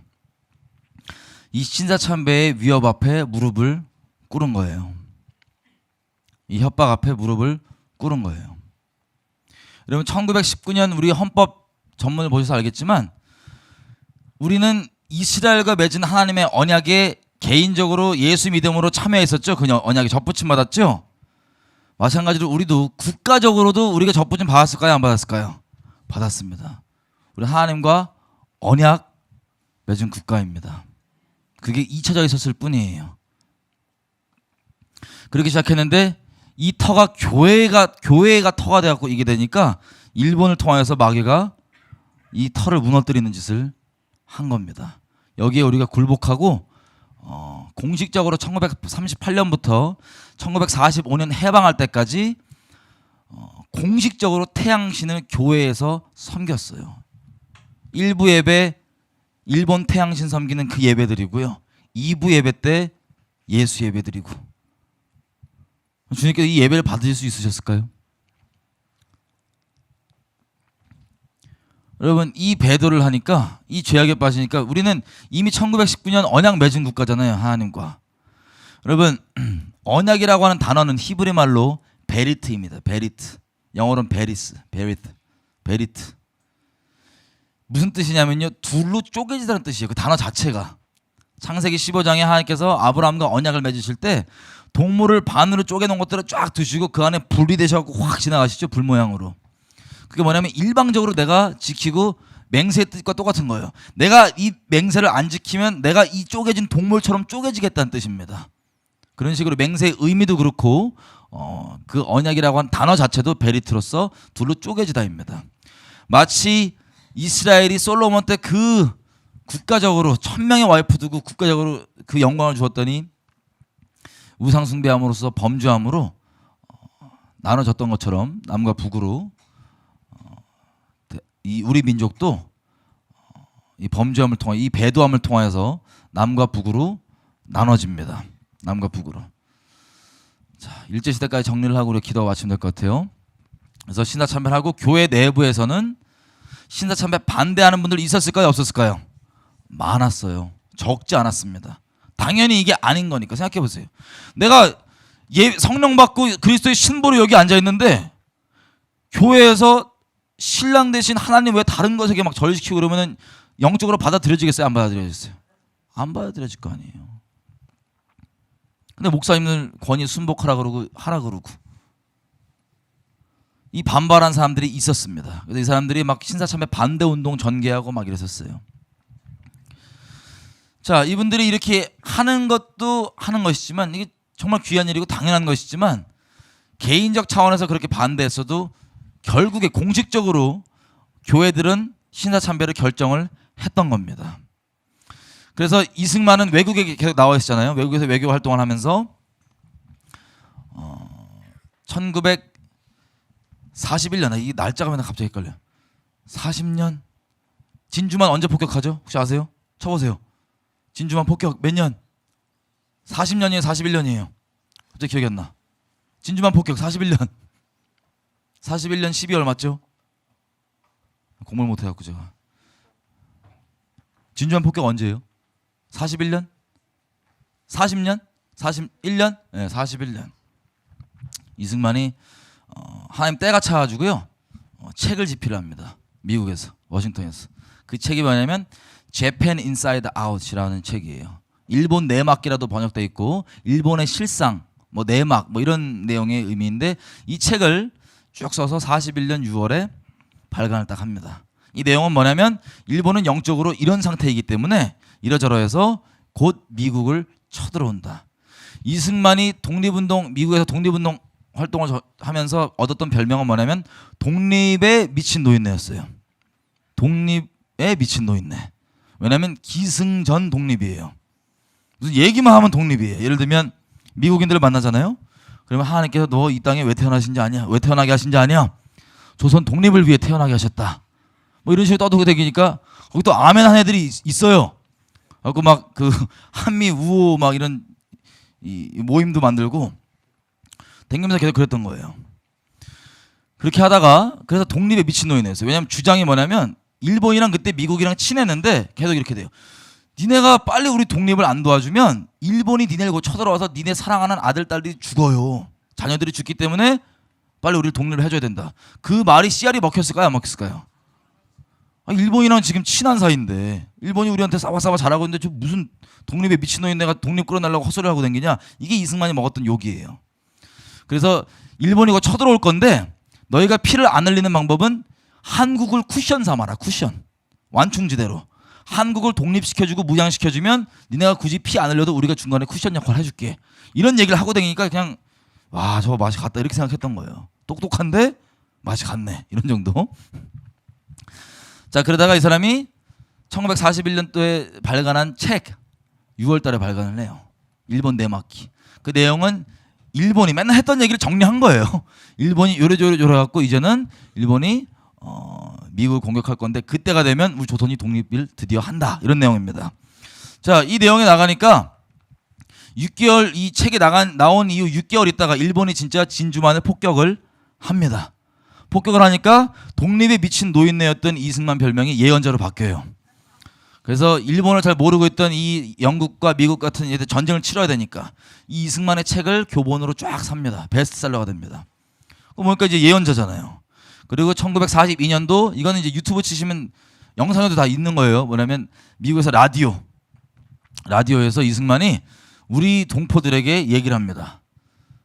어디서든지 있던 내 말 잘 들으시오. 우리 이승만 형님이 톤이 똑같아. 나는 있죠, 그거 아시죠? 톤이 똑같은 그 톤으로 얘기하면서 어디서든지 내 말 잘 들으시오. 내용이 뭐냐면 조만간 머지않아 일제에게 불벼락이 떨어져서 우리가 독립이 될 거니까 준비하고 있어라. 이 내용을 1942년도 라디오로 막 얘기를 합니다. 여러분 이 불벼락 떨어졌어요? 안 떨어졌어요?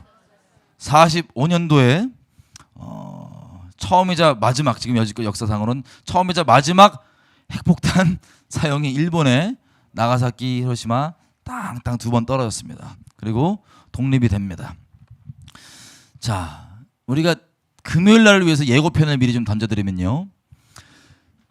이 독립투사들 안에서 막 서로 노선이 달라지고 나눔이 있기 시작합니다. 어떤 나눔이 있냐? 어떤 사람들은 각자 성향이 있는 것 같아요. 무장 독립투쟁 해야 된다. 여러분 김좌진 장군 이런 분 아시죠? 뭐 청산리 전투 이런 거. 이게 우리가 크게 승리한 것 중에 하나인데 3,000명을 죽였다고 돼 있나요? 그렇게 죽였더니 어떻게 돼요? 얘네는 10배, 100배 복수해 버린 거야. 민간인들 쫙. 그런 식으로 논쟁이 뭐냐면 이승만은 외교로 가야 된다. 독립투쟁을. 이런 무력파들은 야 힘으로 해결해야 된다. 근데 거기에다가는 우리가 힘으로 해결할 수 있으면 나도 그렇게 하겠지만 봐라. 우리가 100명 죽이면 쟤네 1000명 죽이고 우리가 10명 죽이면 100명 넘게 죽인다. 민간인들 우리 때문에 무슨 피해냐. 외교로 이걸 처리해야 된다. 일단 외교로 독립할 거냐 무력으로 독립할 거냐 이게 나눠지고 사상적으로도 소련이 자기 공산혁명을 마친 다음에 자금을 우리 독립투사한테 대기 시작합니다. 소련이 자금을 댈 때 왜 되겠어요? 그냥 될까요? 아니면 목적이 있을까요? 목적이 있죠. 무슨 목적이냐? 공산화된 나라를 만들겠다고 이것들이 자금이 들어오는 거예요. 하지만 대한민국은 예수 믿는 나라죠. 이것들이 막 들어오는 거예요. 그래서 그것 때문에도 싸움이 나고 그리고 이승만은 원래부터 공산주의의 영적 정체를 파악하고 얘기하고 다녔던 사람이에요. 자, 1945년 일제가 핵을 2대 딱 맞습니다. 그리고 바로 항복을 해요. 천황이 항복을 하는데 참 인간적으로 보면 아쉽지만 하나님이 하신 거겠죠. 왜냐하면 우리가 얘기했던 것처럼 그 때를 하나님이 정하시니까. 우리 8월 15일 날 해방됐죠? 더 정확히 얘기하면요. 8월 15일 이전에 항복했어요. 천황이. 발표를 8월 15일 날 한 거예요. 이 2차 대전이 끝나기 전에 이 독일 이런 나라들 어떻게 할 건지 미리 이 미국이나 영국이나 다 만나갖고 어떻게 할 건지 미리 분할 논의를 하고 막 그랬어요. 어차피 다 이길 거니까. 그때 소련도 미국의 동맹이었단 말이에요. 미국도 공산주의에 대한 개념이 없었어요. 많은 사람들이 미국에서도 공산주의 추종했었습니다. 그 당시 때 간첩들도 많았고 소련 간첩들도. 그래가지고 동맹이었던 상태에서 이 2차 대전 정리하려고 얘기를 하는데 일본 쪽도 얘기를 하잖아요. 그러면 극동 쪽에도 소련이랑 어떻게 같이 이걸 정리를 하자 그래서 천황은 항복을 했는데 발표하기 전에 소련이 막 치고 내려온 거예요. 쭉. 막 치고 내려오니까 미국이 얼떨결에 스탑 거기 멈춰봐. 잠깐 멈춰 있어봐. 38선이에요. 38선 그때 딱 멈춘 거예요. 그리고 미국도 급하니까 쟤네 치고 내려오니까 안 되겠다 싶어서 전혀 우리나라에 대한 이해 없이 그 복잡한 뭐 친일이 어땠고 저쨌고 이해 없이 그냥 군인을 보내고 장군 하나 보내갖고 치안 수습하라 그러니까는 뭐 친일파 이런 거 알아요 몰라요. 모르고 군인이니까 그냥 미국 군인 들어가고 치안 수습 이래갖고 막 친일파도 쓰고 막 그랬던 거예요. 그런 복잡한 혼란 상황 가운데 있었고 북쪽에 소련이 내려올 때는 얘는 공산화가 목적이었기 때문에 이미 연구 다 끝내서 얘는 요걸로 콩고물로 사탕 줘갖고 요걸로 공산화를 해야겠다. 그게 뭐였냐? 친일 청산하겠다. 뭐 하겠다. 여러분 결론적으로 보면 북한의 김일성 내각의 친일파가 우리나라보다 훨씬 많아요. 근데 이들이 표면적으로 내세웠던 건 뭐냐면 친일 척결이에요. 그래야지 자기들이 환심을 사니까. 그래서 내려와서 38선까지 들어갔고 문을 딱 걸어 잠궜고요. 남한에서는 혼란이 막 계속 이어집니다. 왜? 그 해방된 이후에 뚜껑을 까고 봤더니 지식인 중에 70~80%가 공산주의자들이었어요. 대한민국은. 근데 그때 이승만을 미국에서 들어오려고 하니까 또 엄청 미국에서 못 들어오게 막았어요. 막아갖고 귀국을 겨우 딱 해서 이 사람들이 교회에다 모여서 아시겠지만 김구 선생님, 김규식, 이승만 교회에 모여서 이제 이런 정부 인사들을 환영하는데 거기 나왔던 유명한 발언 뭡니까? 우리 3.1절 그 영상에도 나오죠. 경찰서 뭐 이런 거 하나 짓는 것보다 이거 100개 짓는 것보다 교회 하나 짓는 게 더 중요하다. 우리가 정말 튼튼한 나라를 세우려면 그리스도의 말씀 위에 세워야 된다. 우리가 하나님을 섬기는 의로운 나라를 완성하려면 반석 대신 그리스도 위에 세워야 된다. 이게 이 대한민국의 지도자였던 이 사람들의 발언이에요. 당연히 기독교 국가였으니까요. 그래서 이게 언제 완성됩니까? 1948년도 드디어 이 결실들이 완성이 됩니다. 그래서 재헌국회 1948년이 재헌국회인데요. 이때 모든 국회의원들이 다 일어서서 하나님께 기도를 드리면서 나라를 예수 그리스도께 바치는 내용이 우리 국회 정식 공식 기록 첫 번째 국회 속기록 첫 페이지에 그렇게 시작이 됩니다. 그래서 대한민국이 드디어 예수 믿는 나라로서 그 투쟁 끝에 겨우겨우 생기게 되는 겁니다. 여기까지 이해되셨죠? 자, 이렇게 대한민국이 생긴 다음에 자 보세요. 하나님께 범죄함으로 남과 북이 나뉘었어요. 북쪽은 공산주의가 됐고 우리가 아까 봤던 것처럼 1907년 부흥이 났던 그 토마스 선교사님이라고 하는 그 미라를 통해서 쭉 이어져서 부흥이 났던 장대현 교회 있죠? 장대제 언덕에. 북한은 그 장대제 언덕을 이름을 바꿨습니다. 만수대로 바꿨어요. 참 투박해요. 자, 만수대로 바꾸고 그 만수대에 이걸 세워놨습니다. 이게 지금 만수대예요. 이게 어디냐면 이게 장대현 교회거든요. 이 자리에 저 우상이 서 있게 됐습니다. 지금 현재 상황은. 그리고 아이고 영원하시답니다. 김일성을 뭐라고 부르냐면 인간 태양이라고 불러요. 김일성의 생일은 태양절입니다. 다시 얘기하면 태양신이에요. 김일성은. 근데 이 태양신이 우리가 일제에 배도함으로써 일본 태양신 섬기기로 결정했죠. 이 열린문으로 그대로 이어와서 그 큰 부흥을 베풀어 주셨던 그 은혜의 증거라고 할 수 있는 그 장대현 교회에 이 태양신 신상을 박혀 있는 걸 보고 하나님께서 얘기하시는 겁니다. 너희가 배도했기 때문에 이 일이 일어나고 있다. 그리고 우리의 범죄에도 불구하고 하나님께서 긍휼을 베풀어 주셔서 남쪽에 있는 대한민국만으로 하나님의 이 국가적 언약을 이어가게 하셨어요, 안 하셨어요? 하셨습니다. 그 맥을 이어서 우리가 대한민국 지금 헌법에 얘기하고 있는 3.1운동 정신, 그 거기서 얘기했던 3.1운동으로 시작된 선포된 독립정신, 그리고 대한민국 임시정부의 법통, 이게 우리가 확인해봤더니 다 뭐예요? 예수 믿는 국가예요.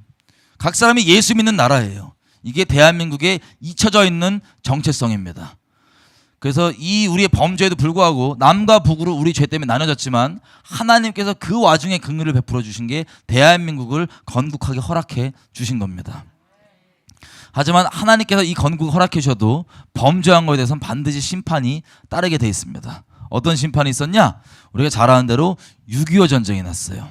많은 분들이 6.25 전쟁에서 많은 이야기가 있지만 미국은 사실 우리나라에 대해서 영토 욕심 이런 거 없어요. 이승만도 스스로 밝히기를 왜 미국을 우리 동맹으로 계속 가야 되냐? 우리 주변 국가들 생각해봐라. 러시아부터 포함해서 어떻게든 영토 잡아먹으려고 그 난리를 쳤는데 유일하게 우리에게 영토 야욕이 없는 게 어디냐? 미국이다. 이게 예수 안 믿는 사람들 설득할 때 했던 말이에요. 이승만이. 근데 1950년도에 1월에 난리가 납니다. 무슨 난리가 나냐? 그때 국무장관이었던 에치슨이 방위선을 딱 일본으로 끊어버려요. 한국이 방위선 안에 포함이 안 돼 있어요. 무슨 뜻이냐? 그럼 로마 제국 같은 데 보면 로마가 겨울나기 할 때 매년 방위선을 설정을 합니다. 방위선을 설정을 딱 해놓으면 이 선 안에서 일어나는 일만 신경 쓰고 그 밖에선 야만족들을 서로 죽이고 살리고 난리치던 신경 안 쓰는 거예요. 자기는 방위선을 결정하는 겁니다. 마찬가지로 미국도 방위선을 일본으로 잘라서 결정을 딱 해버린 거예요. 1950년도 1월 달에. 그러면 한반도에 무슨 일이 일어나건 신경 쓴다는 소리예요? 안 쓴다는 소리예요? 안 쓴다는 소리예요. 그거 보고 김일성이 아싸 찬스다 싶어갖고 치고 내려와서 들어왔던 게 바로 6.25 전쟁입니다. 그건 정치적인 얘기고요. 영적으로는 신사참배 배도에 대한 하나님의 무서운 심판이었습니다. 한반도가 몇 번이나 초토화가 되죠. 이 초토화가 되고 왔다 갔다 할 때 딱 한 지역만 온전히 계속 보존됩니다. 어딘지 아십니까? 우리 낙동강까지 쫙 밀리죠. 낙동강부터 그때 인천 상륙작전 딱 치고 들어가서 그때부터 치고 올라갑니다. 그때 치고 올라갔다가 중공군이 쳐들어왔다가 왔다 갔다 하면서 막 초토화가 되고 많이 죽고 그러는데 경상남도 지역 빼놓고는 한반도가 초토화가 돼요. 왜 그러냐? 많은 사람들이 신사참배할 때 개인적 차원에서는 신사참배를 반대했지만 공식적 차원에서는 여러분 세상 법도요 하나님보다 공의롭지 못한 세상 법도 법인이 잘못한 건 법인이 책임집니다. 이해되세요? 개인 책임과는 별도로 법인이 잘못한 건 법인이 책임져요. 그게 공의로운 거예요. 개인적으로는 많이 반대했지만 교회 공식적 차원에서는 신사참배를 결정한 거 아니에요. 하나님 앞에 쓰고 내리고 그죠? 그래서 그 대가로 심판이 벌어지는데 그 중에서 1938년도 6월 달에 부산 해운대 교회에서 41차 경상남도 노회, 경남노회가 열립니다. 최상림 목사라고 하는 신사참배 반대하셨던 그 목사님이 노회장이었는데 그 노회에서 공식 결정된 것이 뭐였냐면 신사참배를 우리는 공식적으로 반대한다. 전체 교단 차원은 아니었지만 노회 차원에서 신사참배를 공식적으로 반대한 유일한 결정이 바로 그 경상남도 노회에서 일어났습니다.